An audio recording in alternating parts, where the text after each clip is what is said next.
নমস্কার বন্ধুরা, আমি নিলয় আবার আমার এই ছোট্ট 3 মিনিটের রিলে আপনাদের সকলকে স্বাগত।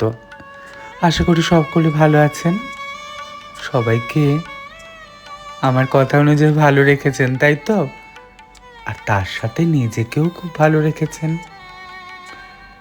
আজকের ভিডিওটা আমার মতো যারা স্বপ্ন দেখতে ভালোবাসেন, যারা কল্পনার ছবি দিয়ে বিভিন্ন রকম রং গড়তে ভালোবাসেন তাদের জন্য।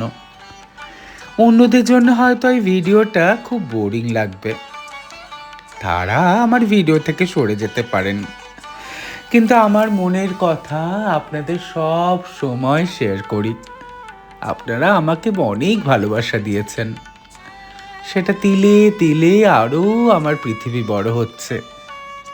আমার এই ফেসবুকের পৃথিবী খুব বড় হচ্ছে আস্তে আস্তে। আমি একটা ছোট্ট কচ্ছপের মতো, জানেন, ঠিক আস্তে আস্তে আস্তে আস্তে গন্তব্যস্থলের দিকে যেতে পছন্দ করি। আমি ওই যে বড় বড় কানওয়ালা খরগোশের মতো নয়, ধপাস ধপাস করে যেতে যেতে খুব তাড়াতাড়ি ঠিক গন্তব্যস্থলে পৌঁছে যাব। আমার পছন্দ, আমার ভালোবাসা চারিদিক দেখতে দেখতে আস্তে আস্তে নিখুঁত করে নিজের পছন্দটা বেছে বেছে জীবনের শেষ সীমা অবধি যেতে চাই। আপনাদের ভালোবাসা পেতে চাই, আরও অনেক অনেক বন্ধুর ভালোবাসা পেতে চাই। একটা ছোটবেলায় রবীন্দ্রনাথের ছোট্ট একটা বই, আমার মায়ের সংগ্রহীত রবি ঠাকুরের অনেক পুস্তকের মাঝে খুঁজে পেয়েছিলাম।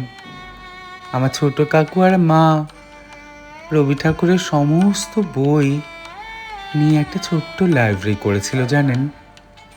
সেখানে সেই ছোট্ট বইটায় এখনো আমি সেই কথা ভুলতে পারি না, সেই লেখাগুলো কি জানেন?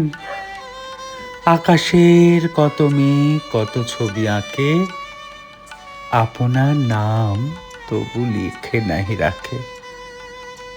বইটা কোথায় যে হারিয়ে গেল আর খুঁজে পেলাম না। যাকে আজকে সরস্বতী পুজো, সরস্বতী পুজোর মেঘের মতো শুভ্র ভালোবাসা আপনাদের সকলের জন্য। খুব ভালো থাকবেন আর নিজেকে ভালো রাখবেন। বিদায়।